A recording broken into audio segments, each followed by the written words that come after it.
Showtime.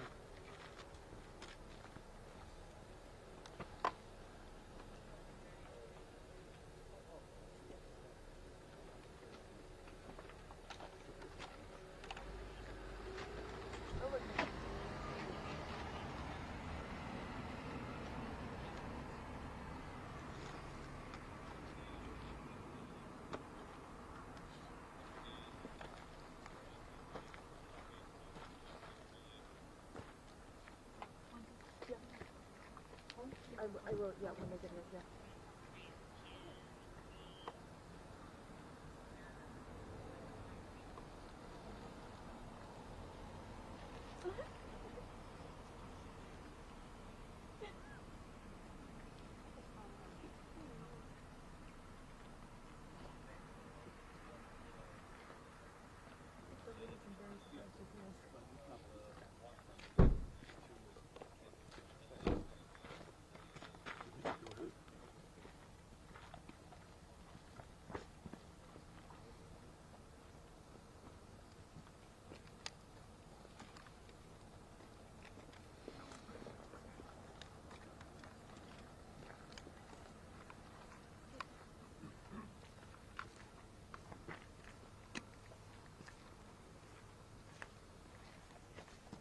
We can just do a quick mic check and then we can get started.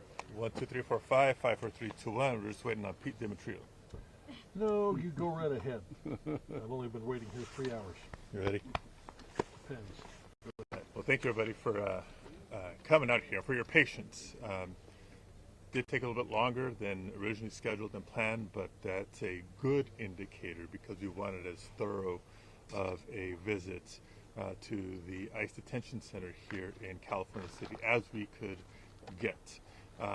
Senator Alex Padilla, for the record, joined by Senator Adam Schiff. Thanks for your patience. Yeah, and it was important for us to come out here for a couple of reasons. Look, today marks the first anniversary of the second Trump administration. And if there's two takeaways from this first year, one is economic chaos and uncertainty that so many working families across the country are feeling. And the second, clearly, is the cruelty of a mass deportation agenda, which has included a lot of indiscriminate detentions, arrests, even deportations, many without due process. The whole country is well aware of the scenes happening, not just in Minneapolis as we speak, but elsewhere in the country. It began here in California, particularly the Los Angeles area became sort of a test case. We've seen Chicago and Portland and North Carolina, other regions of the country, in terms of what's happening in communities.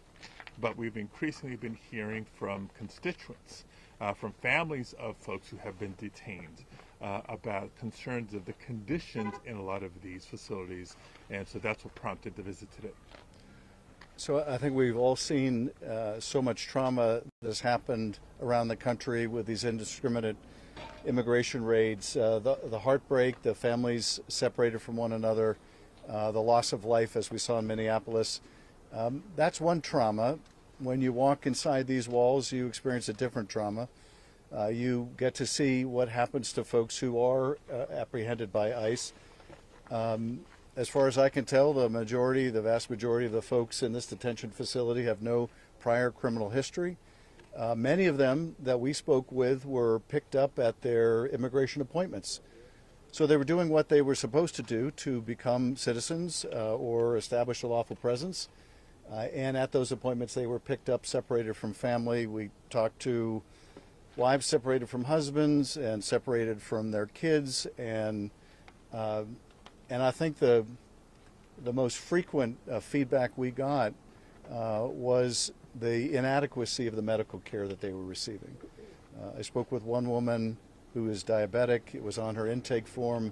She's been here for 2 months and has yet to receive treatment for her diabetes. That is very frightening. And others with other serious medical conditions that have not been attended to.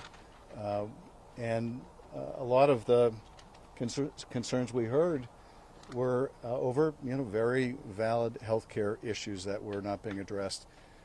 The staff here has acknowledged there have been gaps. And as this facility has grown in the number of detainees, there have been, as we could hear today, any number of problems. This facility is expected to grow further in terms of population. There are about 1,400 people here now. It has a capacity of about 2,500. And I think they expect to use that capacity. So they're going to have to do something very different if they're going to meet the medical needs of the people here, let alone adding another 1,000 people. And the standards required by law. So that was certainly a topic of conversation with the warden and the staff. The last thing I'll mention, and then we'll open it up to some questions, is in terms of access to medical care, it's not just the physical care that they need, whether they've sustained an injury, whether they have a chronic health condition, or one develops while they're here. And for the record, this is civil detention. This is not a prison, despite the environment. But the equal concern for mental health care. A lot of folks, as they first entered into custody, had some sort of condition. You can imagine the experience of being detained, being threatened with deportation, the impact on you as an individual, the impact on your extended family can be traumatic. We found the mental health care also lacking, and we're demanding and insisting on improvement. Gentlemen, how would you describe the actual conditions in which people are living here? Is this dormitory style? Are they individuals in individual bunks, individual cells? How are these 1,400 people being housed in here?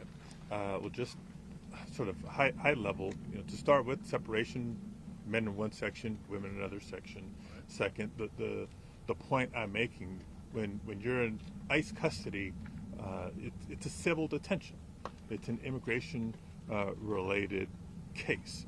These are not folks that have been found guilty and therefore in stage 1, 2, 3 level of a state or federal prison in this case. So what are the conditions like? They look a lot more like a prison than a dormitory style setting. There is separation based on what ICE will determine level of risk, of danger to themselves or to others.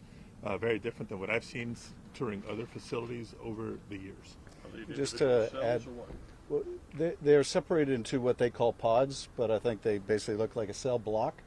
And so in a pod, there would be either 80 or 85 people in a pod. The pods would have tables in the middle. They would be surrounded by the cells. There would be 2 per cell. There is an area that we also visited, which they call administrative segregation. We would call it isolation or solitary. They're the same structure of a pod, except there's nobody in the common area. They're all isolated, one person to a cell. And there's some other small differences in those cells. They have a larger glass window for observation, but that's the fundamental structure. Adequacy of the food, how often they're fed, frequently, any problems with the meals or anything else they're fed? Well, we've heard a number of reports that the water they drink smells bad. There have been public reports of mold in the water. We heard from detainees who said there was mold in their food.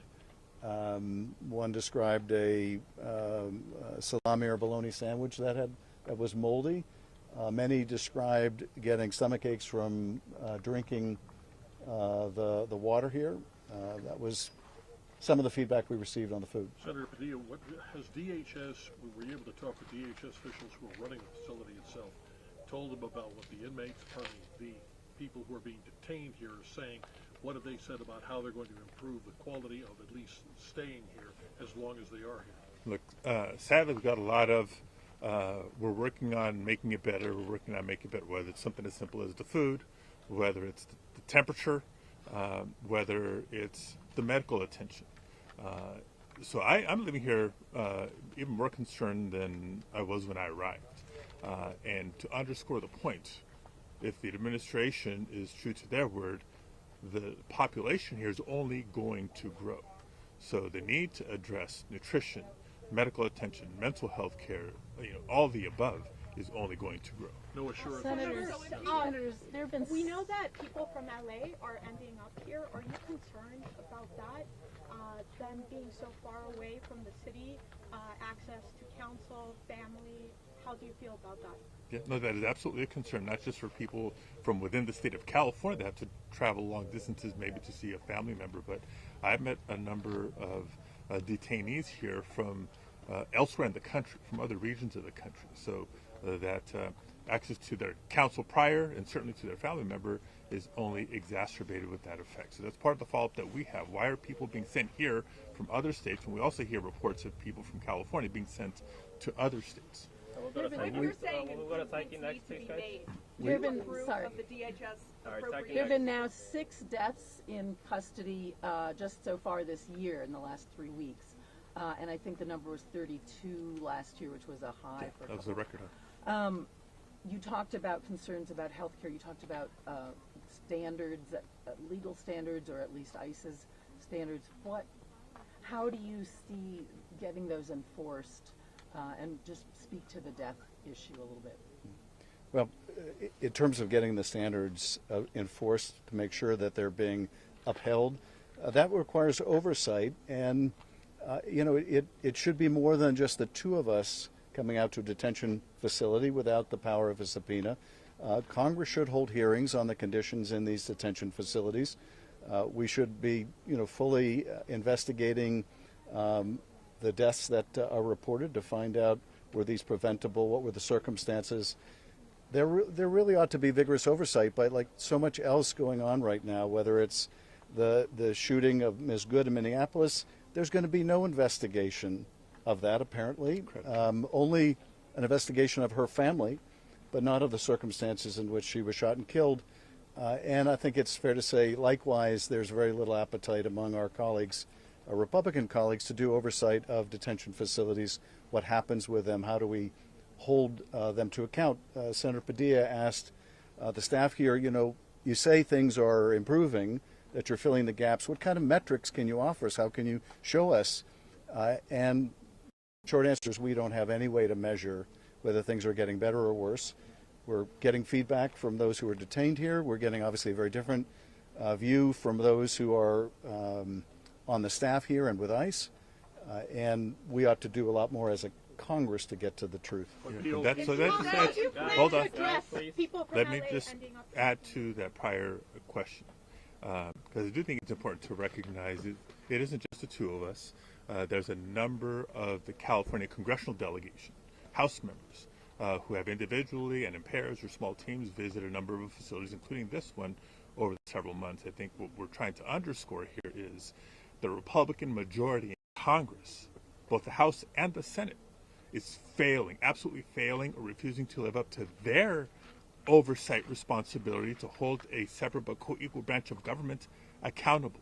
So if our questions will not be responded to in hearings back in Washington, D.C., if our formal inquiries at the top levels of the administration won't be responded to, then we'll have to continue to do the in-person oversight on our own as part of everything that we can do to improve conditions to lawful standards and hold this administration accountable. Another thing that's important to note, I don't know if this makes it better, I think it actually makes it worse.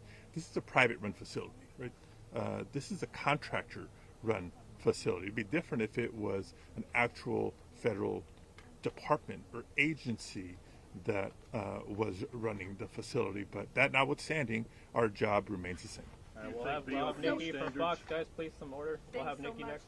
So, both of you, if you say improvements need to be made to this facility, do you approve of the DHS appropriations bill that was released this morning, or will you support it? I don't plan on supporting it because at first review, and it was released just before we arrived here today, I have yet to see any additional sort of guardrails or protections language in that measure that would keep all the DHS activity that I've seen out of policy, out of control. We want to rein it in, and I haven't seen that yet. Well, and I just add that, and I feel very much the same way. This is not a problem of lack of money. ICE has been given in that reconciliation bill tens of billions of dollars, $87 billion. There's no shortage of resources. They have more money than the military of a lot of countries around the world. What is lacking, I think, in terms of ICE around the country are standards to be held accountable to, and a willingness to hold folks to account for meeting those standards.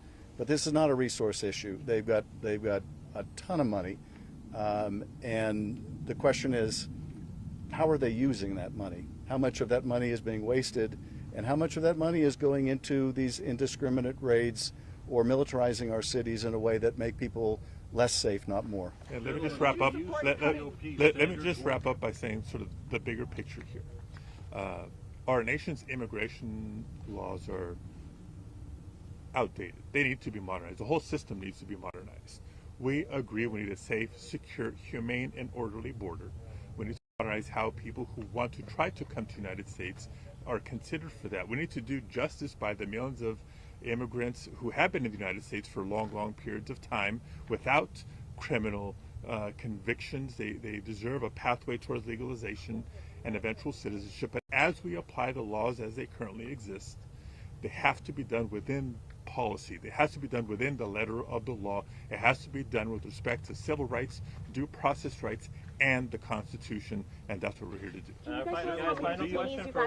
Final question for Wendy here, please. Talk to today, and the woman that you talked to that was today that has diabetes and hasn't gotten treatment, you talked to her just now. And also, do you guys think that the conditions are being kept in a certain way to encourage people to accept a voluntary deportation? That's been a concern of mine, frankly, coming here, even before getting here. That is, people are so worn down, and they feel like they're in prison, and many of them have committed no crime apart from being here undocumented. And yes, I think you're going to find people who decide, I'm just not going to fight it anymore. The appeal is going to take too long. This is just, too oppressive an environment. That is very much a concern. And, if you add to that people having trouble getting the health care they need or having access to their family. But I am most particularly concerned about the medical issue, because that can be life or death. We talked to others who needed treatment, and if they didn't get their treatment, it was going to degenerate their health condition in a way that they would never get that health care back, that health back. So this has long-term consequence on people and on their mental health. We talked to one detainee from Afghanistan who worked with the Marines in Afghanistan. They want to deport him back to Afghanistan. He was explaining to us that he is going to be a target of the Taliban the moment he steps back in Afghanistan. He's given alternatives like Sudan and elsewhere that he has no tie whatsoever. These are the stories that we were hearing. Gentlemen, you talk about metrics absolutely on doing this and on Sorry guys, we're making just going to do a second remark and then we're going to wrap up. About how many people did you get to talk to in there? Brevemente en español. Mi nombre es Alex Padilla, aquí con mi colega el senador Adam Schiff, visitando este centro de detención en California City. Hemos visto este último año la violencia con cual esta administración está tratando de detener y deportar tantos inmigrantes en todas las áreas del país, la gran mayoría sin récord criminal.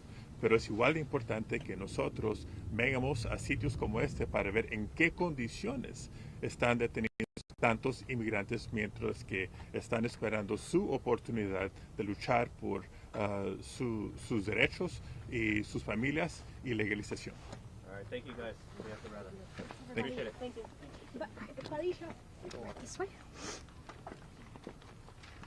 you. Thank you. Sorry, I know we're running.